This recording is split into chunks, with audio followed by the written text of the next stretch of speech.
বিএনপিকে সংস্কার বিরোধী বলে পরিকল্পিতভাবে অপপ্রচার চালাচ্ছে একটি মহল। সংস্কারের নামে নতুন নতুন প্রস্তাব এনে সময় নষ্ট করা হচ্ছে এমন অভিযোগ করে বিএনপি মহাসচিব মির্জা ফখরুল ইসলাম আলমগীর বলেছেন, যারা নির্বাচনকে বিলম্বিত করতে চায় তারা গণতন্ত্রের পক্ষের শক্তি নয়।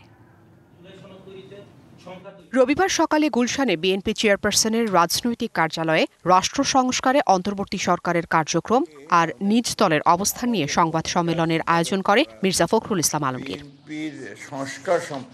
রাষ্ট্র সংস্কার উদ্যোগ নিয়ে বিএনপির বিরুদ্ধে পরিকল্পিত অপপ্রচার চালানো হচ্ছে অভিযোগ করেন মির্জা ফখরুল।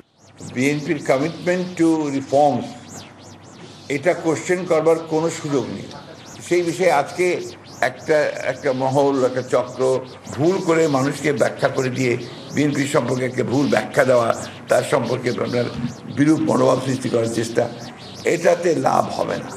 কারণ বাংলাদেশের মানুষ বিএনপিকে চেনে।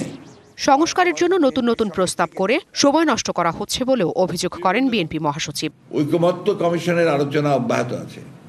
সংস্কার কমিশন সময়ের প্রস্তাবের উপর আলোচনা করে ঐকমত্য প্রতিষ্ঠার কথা থাকলেও নিত্য নতুন এমন সব প্রস্তাব আসছে যেগুলো রাজনীতি, রাষ্ট্র ও সংসদ পরিচালনায় বিপুল প্রভাব ফেলবে।